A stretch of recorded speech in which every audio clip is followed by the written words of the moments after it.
Então, vamos agora trazer o nosso texto, lembrando que essa é a nossa última reunião dessa série de palestras.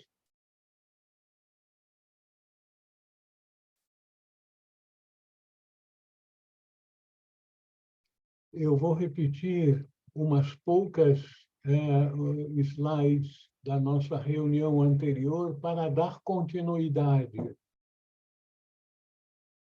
O objetivo da senda é a morte de Ahamkara. Ahamkara, como vocês se lembram, é o sentimento, a ideia, a crença de sermos um eu separado. É por isso que todos os verdadeiros tratados ocultos e todos os livros de orientação sobre o caminho enfatizam continuamente a ausência de sentimento de eu e de egoísmo e um crescente desapego. Então, o eu, a crença de sermos um eu separado, é apontado pelos mestres como sendo a fonte de todos os erros. Então, a ausência de eu e de egoísmo e um crescente desapego é sine qua non para trilharmos a senda que nos leva aos pés do Mestre.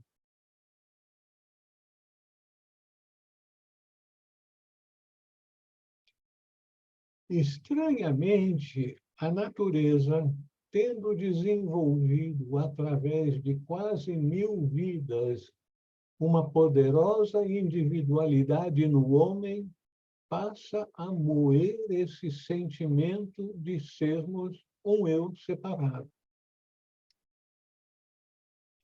Veja só, existem etapas na evolução do ser humano.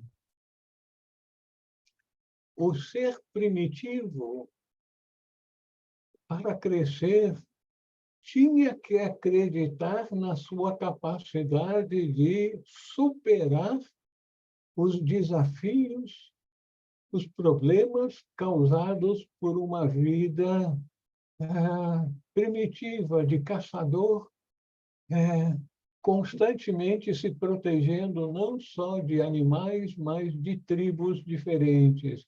Então, era absolutamente necessário para a evolução da humanidade que o ser primitivo tivesse essa consciência de eu e de que esse eu poderia vencer os inúmeros perigos e desafios que a vida apresentava para eles. Então,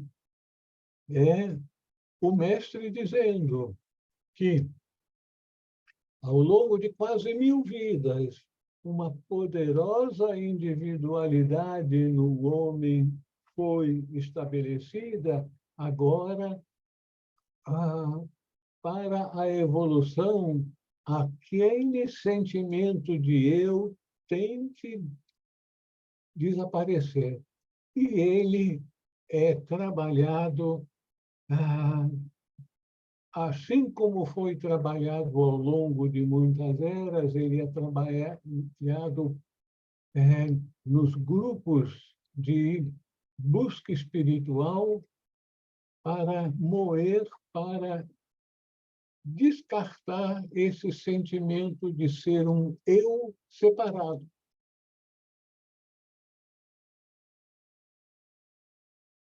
Perguntas são sempre bem-vindas ao longo do nosso curso. Feliz é aquele que sabe disso e, com antecedência, coopera, alcançando o mais rapidamente possível a ausência de egoísmo e tornando-se livre de desejos. Todo pensamento e ato que manifesta esse estado é um prenúncio da liberdade de consciência do adepto. Eu convido a todos vocês, minhas irmãs e meus irmãos, que parem um pouquinho e perguntem a si mesmo até que ponto vocês se sentem livres da ausência de egoísmo, da crença de serem um eu separado e que estão se tornando livres de desejos. Quando eu me pergunto, eu tenho que ser honesto comigo mesmo e responder que eu ainda tenho isso como meta, mas estou fazendo muito pouco progresso nesse particular. Talvez outros sintam que a sua situação é semelhante. É muito fácil para nós aceitarmos intelectualmente que somos todos um, mas é muito mais difícil trazermos para a nossa vida diária essa total crença, comprometimento com o truísmo de que nós todos somos expressões do grande todo, da grande família humana, e tudo aquilo que afeta um de nós afeta todos nós. O planeta no qual o adepto se realizou não mais o prende. Seu anel não passa, não mais limita seu caminho. Ele o transcende e se move livremente pelo espaço interplanetário e visita outros globos. Sua consciência está livre do sistema solar agora e, à medida que ele ascende ainda mais, seu anel não passa, dá lugar à sua consciência que alcança o universo além. Vocês todos estão cientes do que o que é esse anel não passa? Eu não sei, não. Eu não sei, Muito não. bem. É imprescindível que a gente seja honesto para que a gente possa esclarecer esses fatos fundamentais para o nosso estudo. O anel não passa é como se fosse uma circunferência que limita a nossa consciência. A nossa consciência não significa necessariamente o nosso conhecimento. A gente pode ter um conhecimento intelectivo, mas isso não é uma vivência interior. O anel não passa é até onde a nossa consciência vai. Eu tenho certeza que todos aqui estão pensando uma coisa ou outra. Eu faço essa inferência, mas eu não consigo. Eu tenho um anel, não passa, que me impede de entrar na mente de vocês e saber o que vocês estão pensando. Esse é o anel, não passa. Cada um de nós tem um limite até onde o nosso real conhecimento, vivência, vai. O adepto estende esse anel, não passa, ele consegue ler a mente dos outros, saber o que eles estão pensando e sentindo. E isso ao longo de todo o globo terrestre. Então, o adepto tem um anel não passa consideravelmente estendido. E o anel não passa, não mais limita o seu caminho. Ele pode estender a sua consciência por todo o nosso sistema planetário. Então, é algo que a gente fica boquiaberto, mas será que isso realmente é possível? Para nós, não. Para o adepto, sim. Então, isso, minhas irmãs, meus irmãos, é um aspecto da assim chamada expansão de consciência. Vamos tirando todas as barreiras para a nossa expansão de consciência.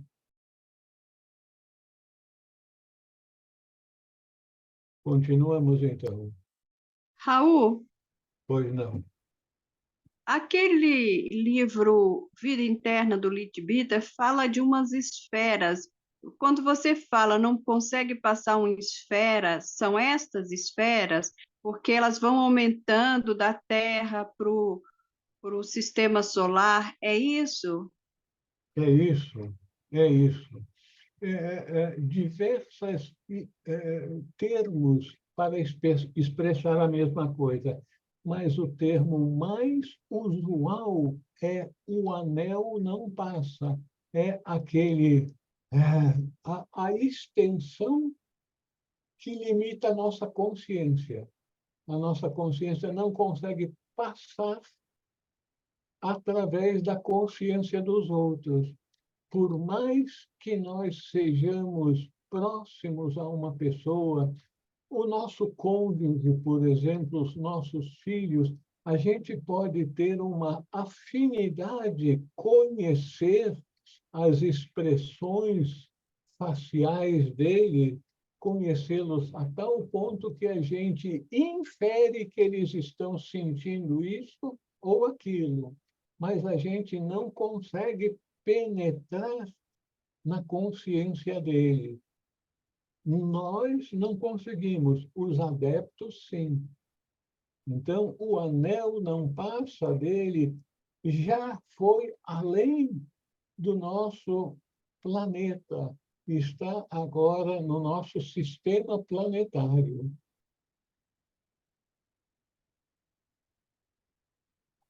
Então, o adepto permanece profundamente preocupado, engajado com a vida do planeta em que se realizou, em que alcançou o adeptado.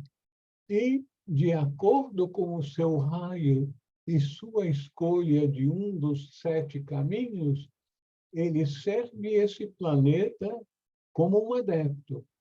A retenção de um corpo físico, nesse caso, é um sacrifício pelo qual se ganha o poder de servir o planeta em todos os níveis, do físico ao Atma e além, de acordo com o grau. É um sacrifício por todas as preocupações materiais, como cuidados corporais, moradia e outras necessidades, reivindicam uma parte de sua atenção e sua vida.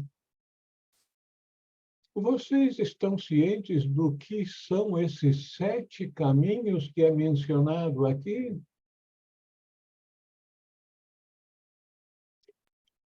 Eu, É, aqueles aqueles, pois não, Maria da Penha? são aquelas formas de yogi, Raja Yogi, é isso? É, o que tem até naquele seu livro de capa amarela, eu esqueci. Minha irmã, não é bem isso. Os 7 sistemas de yoga é uma coisa. Aqui, os 7 caminhos é outra. Os 7 sistemas de yoga estão ao nosso alcance. A gente pode decidir praticar Hatha Yoga, Raja Yoga, Enfim, qualquer um dos 7 tipos de yoga, nós estamos capacitados a aprender esses diferentes sistemas de yoga. Os 7 caminhos são abertos para o mestre de sabedoria, para o adepto. Ah, Não estão ainda ao nosso alcance e provavelmente não estarão ao nosso alcance por algumas vidas, até que nós alcancemos o adeptado.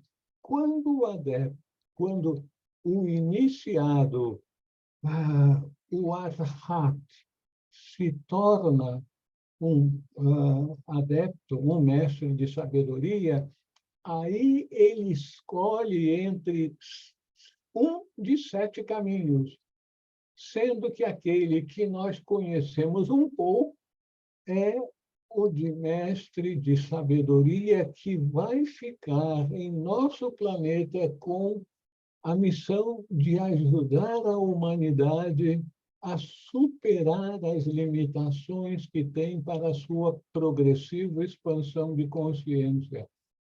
Os 6 outros caminhos são conhecidos de poucos. Geralmente, esse conhecimento torna-se disponível quando chega o momento certo.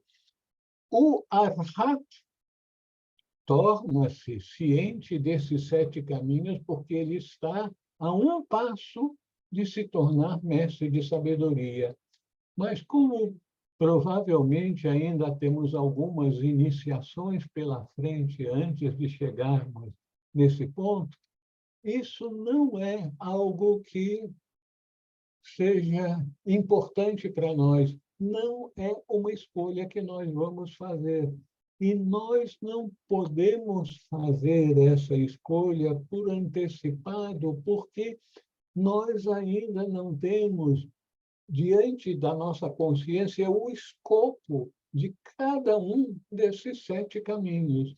Então, o raio da pessoa, a inclinação dessa pessoa e assim por diante vão determinar a sua escolha de um desses 7 caminhos que ele vai seguir quando se torna um adepto. Continuamos, então. O ponto de perigo ainda não passou.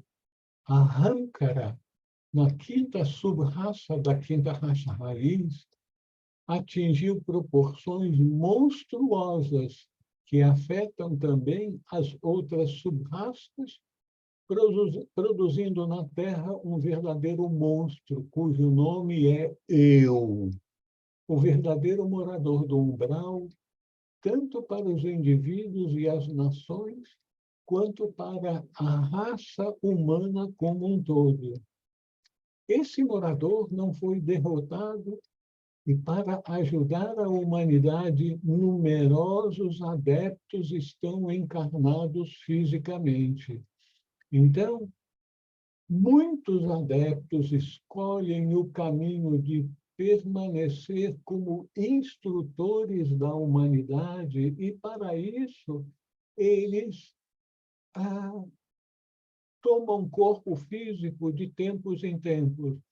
Os adeptos podem manter um corpo físico por algumas centenas de anos. Não é eternamente, não é por milhares de anos. Tudo indica que são algumas centenas de anos. É dito, por exemplo, está na história que o conde de Saint-Germain causava, porque ele era um homem conhecido da realeza europeia, ele causava estranheza porque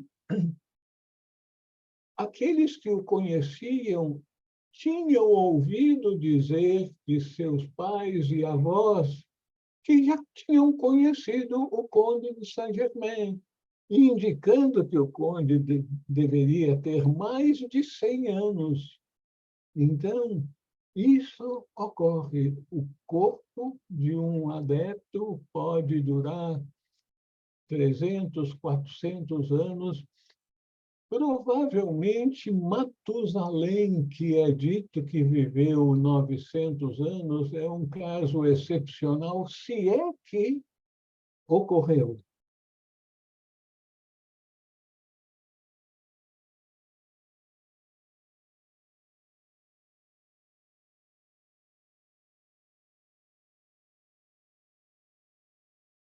Continuamos. Mas existe um antídoto para esse terrível mal, que é o altruísmo. Então, o mestre diz para Geoffrey Hodgson: apresente isso ao mundo, para os aspirantes à iniciação, como para os possíveis construtores de uma nova ordem mundial. Diga a eles que o eu, que é o eu que deve morrer, o eu é o inimigo e o egoísmo a causa, a única causa da aflição do mundo inteiro. Então, nós não temos dificuldade para constatar e nos tornarmos totalmente convencidos de que isso é verdade quando nós vemos ao longo do nosso momento presente como existem indivíduos egoístas e totalmente alheios ao bem do próximo, que invadem países, massacram multidões, milhares e milhares de pessoas, estão totalmente dissociados do fato de que todos os seres fazem parte da grande família humana. Para esses agressores de grupos ao longo do planeta, eles consideram que só os interesses do seu grupo, da sua nação, devem ser levados em consideração. Os outros estão aí para serem abocanhados na medida do seu poderio bélico. Não precisamos mencionar casos específicos, a imaginação e o conhecimento histórico de cada um é suficiente para sabermos disso. Então, egoísmo é o grande malefício da humanidade. E o egoísmo só aparece quando nós estamos totalmente imbuídos da ideia de sermos um eu separado, da ideia errônea de sermos um eu separado. Porque o que existe é a grande família humana, como nós vamos verificar ao longo do nosso curso e ao longo das instruções que vamos receber à medida que prosseguimos e progredimos na nossa evolução. Misteriosamente, mas de forma inteiramente real, toda a hierarquia dos Dian Sohans, incluindo todos os adeptos, está em todo o homem e vibra no homem no sentido de humanidade, homem e mulher. Está em todo ser humano e vibra no ser humano, mesmo em seu corpo físico. Quando uma iniciação é conferida, os deuses aqui são os devas, a comunidade angélica. Os deuses participam no sentido que eles alcançam uma liberdade no que diz respeito àquele iniciado. Ou seja, os devas têm como missão de seu trabalho no mundo, e eles trabalham 24 horas por dia, eles não dormem. Então, eles estão constantemente trazendo benefícios para a humanidade dentro dos limites da escolha de cada ser humano. É dito no início da Bíblia que Deus criou o homem e conferiu a ele o livre-arbítrio. Nós não somos seres primitivos que são exclusivamente movidos pela autossobrevivência. Nós temos livre-arbítrio e podemos fazer escolhas que vão além da necessidade de comida e abrigo. Então, o livre-arbítrio é o que confere a cada um de nós, seres humanos, a capacidade de trilharmos a senda. Então, à medida que a nossa consciência vai se expandindo, nós vamos usando do nosso livre-arbítrio para traçarmos a nossa jornada ao longo de nossa existência, fazendo algum ou nenhum progresso em cada encarnação. Raul, Pois não? Pois não. Raul, Pode vou falar. fazer uma pergunta. No slide anterior. Eu estou com dificuldade de ouvir a sua voz, minha irmã. No slide anterior, está me escutando? Poderia falar mais alto, minha querida, por favor? No slide anterior, está me escutando melhor? Laudantia, muito bem. Pronto, no slide anterior, quando fala da... Bota, por favor, o anterior. É o da ordem. É o... Esse aí, pronto, esse aí, Raul. Eu gostaria de fazer a seguinte pergunta. Nós, pelo menos eu, né, não somos ainda grandes iniciados, não estamos numa consciência tão grande ainda expandida, mas eu pergunto, nós, dentro da nossa própria vida mesmo, nós poderíamos aspirar a ser construtores, possíveis construtores, para colocar alguma coisa nossa, por pequeno que seja, para essa construção dessa nova ordem mundial? Obrigada. Certamente. E essa é a missão de todos nós. Não é de um ou outro. Todos nós devemos ter como ambição nos tornarmos portadores da luz, pessoas que trazem paz, conhecimento e ajudam os outros a seguir no mesmo caminho de progresso que nós temos a ambição de conseguir. Então, você acertou num ponto muito importante. Nós não podemos nos colocar numa redoma e achar que nós temos que cuidar só de nossa vida. Nós dependemos do outro. São pouquíssimas as pessoas eremitas que são autossuficientes, vivem sem nenhum contato com outros seres. Existem alguns, mas são muito poucos. E eles dificilmente fazem progresso, porque estão vivendo uma vida primitiva.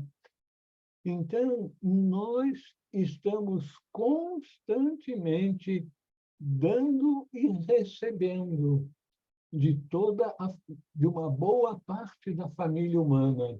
E lembre-se, mesmo que você não tenha contato com pessoas de outras nacionalidades, você está consumindo alguns produtos que foram produzidos em outros países, o que é indicativo da nossa interconexão. Portanto, somos todos membros da grande família humana e é nossa responsabilidade procurarmos ajudar os outros na medida da nossa capacidade. A gente pode ajudar muito sendo gentil. Eu tenho aqui na minha parede, eu copiei e vou ler para vocês. O primeiro ponto essencial para o sucesso na vida oculta é gentileza como uma qualidade permanente de caráter que produz felicidade nos outros como uma característica infalível. Acima de todas as coisas, seja sempre terno e gentil com toda a humanidade, especialmente com aqueles que estão cegos e no erro. Especialmente com aqueles que estão cegos e no erro, sendo sempre terno e gentil. Então, nós podemos trazer grandes benefícios para os outros simplesmente sendo sempre terno e gentil com todos aqueles ao nosso redor. Isso pode desencadear um efeito de multiplicação, uma bola de neve rolando ao longo das eras, trazendo benefícios para um número crescente de pessoas. Continuamos, então?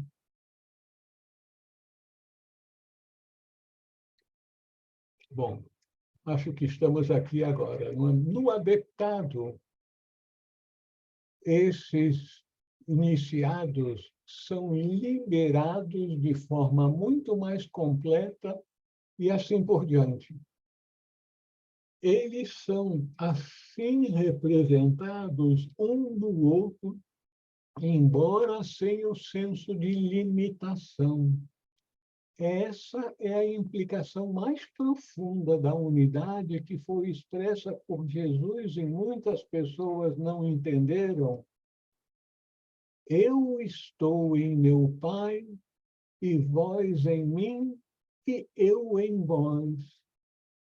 Jesus, sendo um iniciado, avançado, estava absolutamente ciente da unidade de todos os seres. E ele nos legou esse ensinamento: eu estou em meu Pai, e vós em mim, e eu em vós. Somos todos um. E somos todos um, uns com os outros e com a fonte de tudo que existe, que é referida como o Pai, Deus Pai, Ade, a fonte primeva de toda manifestação. Conclusões. Tudo isso se deve à suprema renúncia do eu individualizado à morte final na cruz do Arrancara para o adepto. A consciência está agora estabelecida na centelha ardente da chama una, em todo o vasto oceano do Akasha, de tudo aquilo que existe. Isso é Deus, a natureza física, o Akasha e Adi. Deus é tudo. Esse é um conceito, uma verdade que precisa ser interiorizada por todos nós para superarmos um condicionamento limitativo que a maior parte das religiões nos legaram de dizer que Deus está lá no céu e nós estamos aqui na Terra. Deus e toda a humanidade, tudo que existe, está interligado. Nós somos um com todos os seres e com a fonte de todos os seres.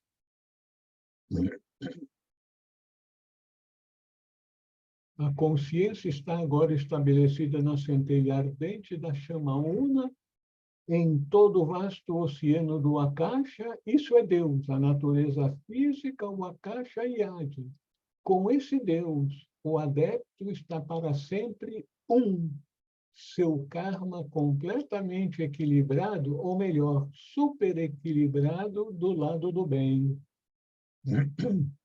Ele é totalmente livre por toda parte, em toda a prodigiosa beneficência da natureza. Ele é seu filho aperfeiçoado e ela sua mãe generosa.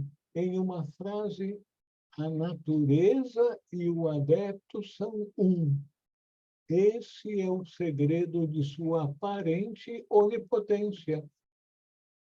O adepto está em total sintonia com toda a natureza, com tudo aquilo que é físico, por tudo aquilo que é vivente, seja seres humanos, sejam os anjos, os devas que obedecem, os construtores que obedecem aos seus comandos.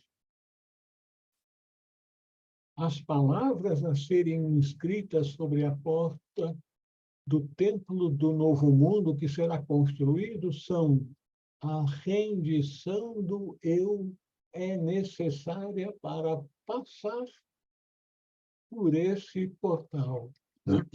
Quer a busca da verdade seja feita por meio de profunda contemplação interior, pelo estudo dos escritos dos sábios da antiguidade, praticando um ou mais dos 7 métodos de yoga, ou por meio de cerimoniais espirituais e ocultistas.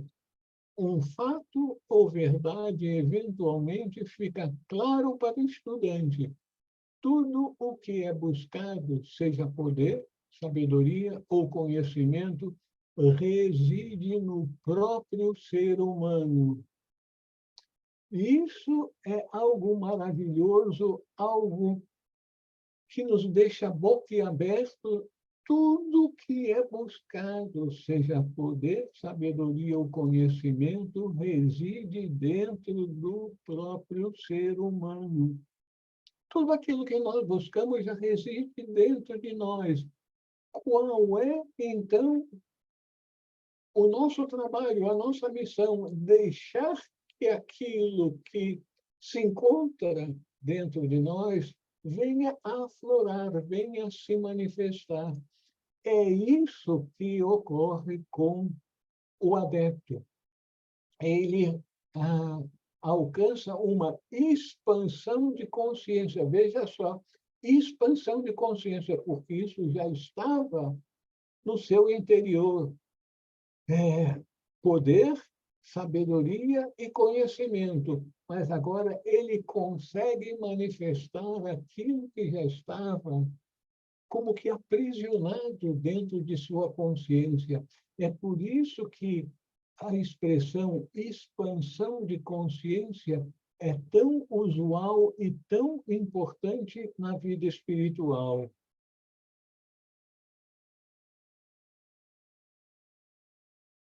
Embora as manifestações externas da única verdade possam ser estudadas com valor, a busca eventualmente deve levar para dentro, para o nosso interior. O conselho: olhe para dentro.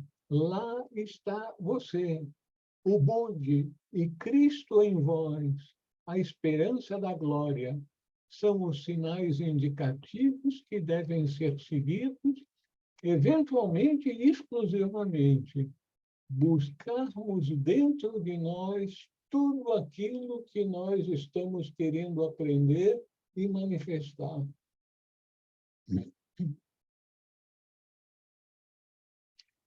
Um parênteses, eu tenho certeza que muitos dos nossos participantes dessa reunião estão dizendo: eu também quero manifestar aquilo que está escondido em mim. Como é que eu posso fazer isso? Não adianta buscar fora, você tem que buscar dentro. Por que que todos os mestres recomendam, enfatizam e repetem a necessidade da meditação, em que nós aquietamos a nossa mente das coisas do mundo exterior e conseguimos, ao aquietar a mente, ter contato com essa fonte de sabedoria que está em nosso interior. Deus em nós, Cristo em nós, a esperança de glória. A gente o alcança pela meditação.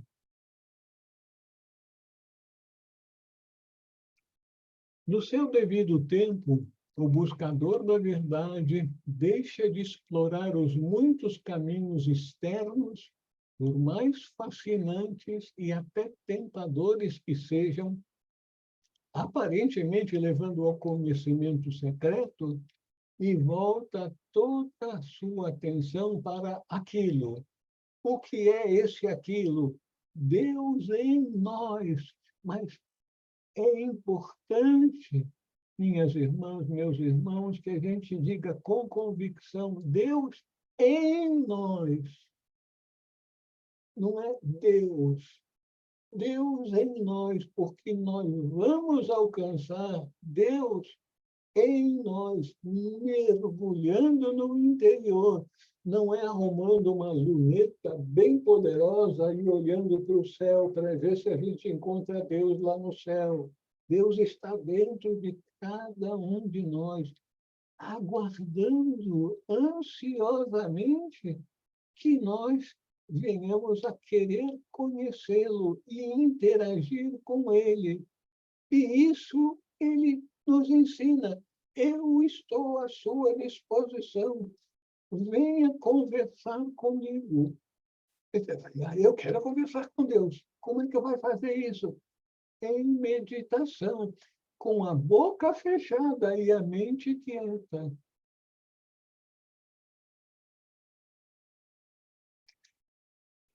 Uma verdade profunda e fundamental a respeito do homem é que, em sua natureza espiritual, intelectual, psíquica e física, ele é uma réplica em miniatura ou epítome de toda a ordem dos seres e coisas criados. Então, cada ser humano é uma miniatura do universo.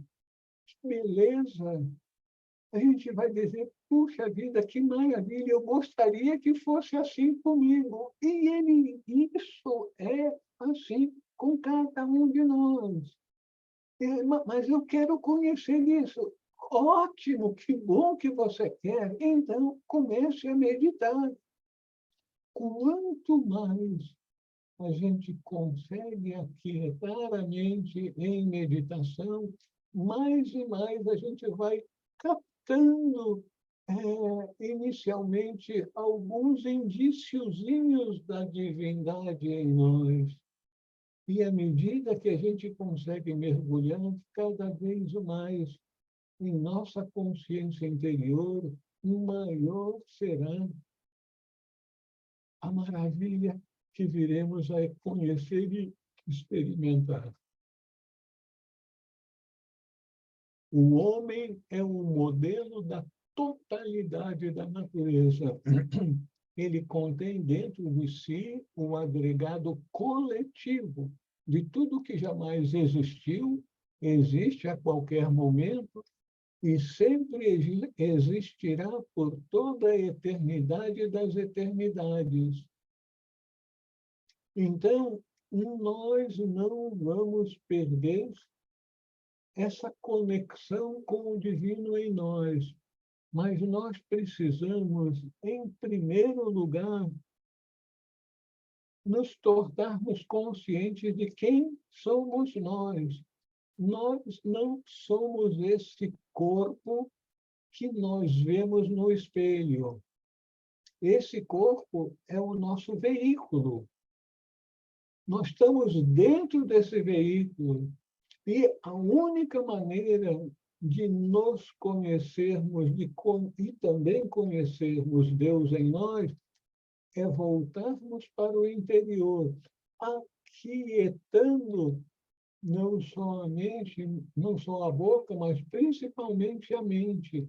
Isso significa meditação profunda em que nós conseguimos progressivamente entrar no âmago de nossa consciência. É dito que o homem é uma reprodução em miniatura do universo em que vive e do qual faz parte. A mesma vida divina reside em ambos. O mesmo poder divino está dentro de ambos. A mesma inteligência divina formou os dois e direciona a evolução de ambos para uma plenitude e beleza cada vez mais perfeita.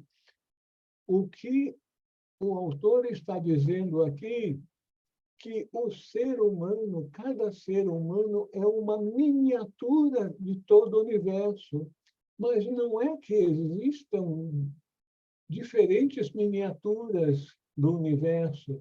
Essa miniatura está dentro de cada um de nós. É a mesma miniatura, porque só existe o mesmo universo.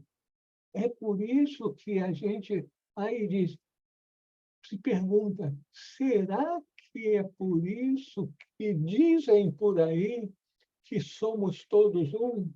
Exatamente. Somos todos um. E essa é a única maneira que explica o fato de que a mesma miniatura do universo encontra-se no âmago de nossa consciência, de cada um de nós. Esse suprimento é tanto interno como externo. Interiormente, o homem é um ser de essência espiritual. Ele é realmente composto de poder espiritual ou atma, força de vida espiritual ou buddhi, e inteligência criativa ou manas. Esses três tipos de força não fluem para dentro do ser humano como a água em um reservatório ou lago, mas afloram dentro dele para formar o seu eu imortal. Esse é um conceito que a gente segura a cabeça, mas como é que eu vou entender isso? Nós não estamos capacitados a entender isso. Nós vamos vivenciar isso em meditação profunda. Aí, então, tudo vai ficar claro, porque vai se tratar de uma experiência interior que não pode ser contestada. É lógico, se você, depois de ter essa experiência, for compartilhá-la com alguém, vai, mas lá vem essa imaginação fértil. Você está dizendo todas essas coisas. Eu não experimentei isso. Aí, amorosamente, com paciência, vocês vão responder.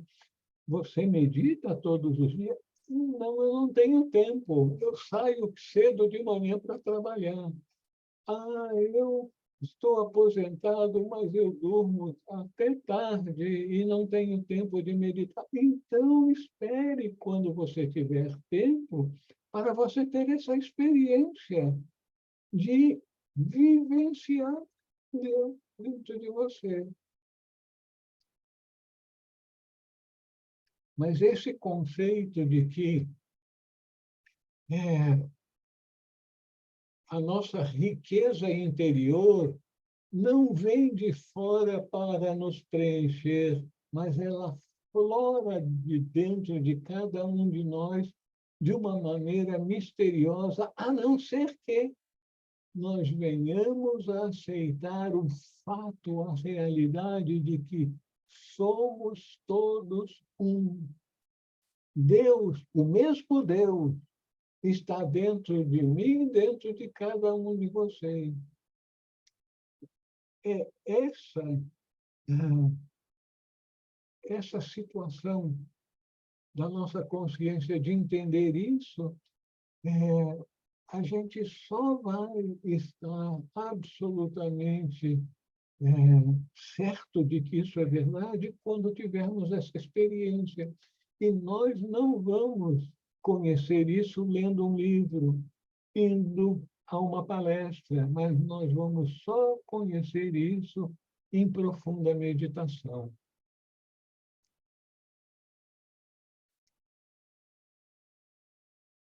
Na verdade, eles são ele próprio. Ele é composto de todos os seus aspectos divinos, como esses três componentes do eu imortal e verdadeiro do homem são raios de poder, vida e atividade criativa universais, eles são infinitos.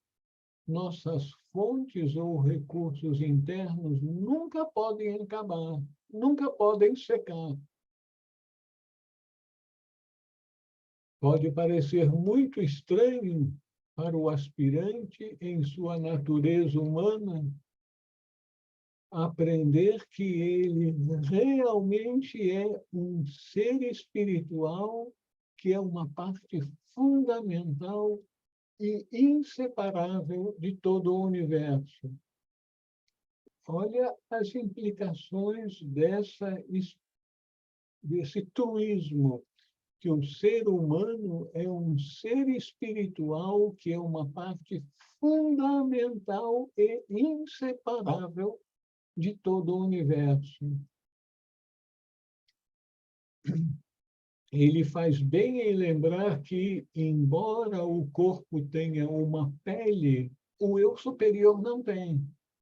Tudo está completamente presente e disponível para ele. Seu problema não é de suprimento, mas de capacidade de receber, perceber e expressar os poderes e forças dos quais o universo consiste. Então, vamos nos tornar cientes dessa maravilhosa realidade que está à nossa disposição para o conhecimento direto.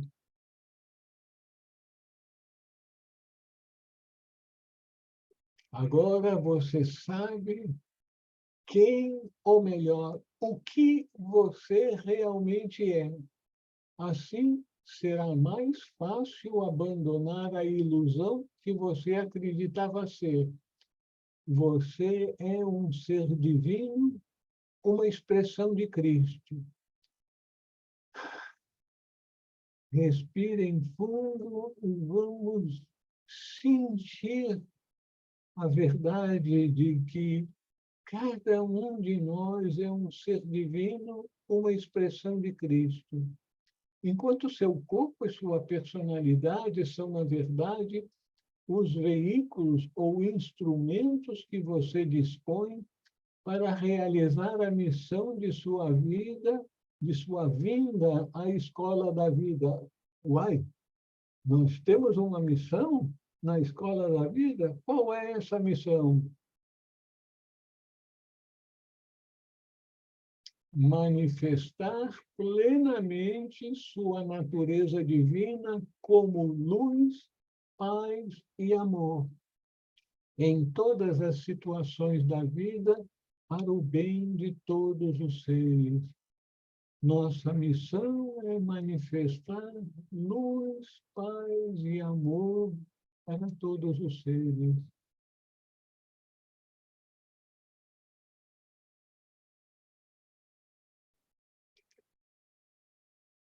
Com isso, minhas irmãs, meus irmãos, nós chegamos ao fim desse nosso estudo e vamos agora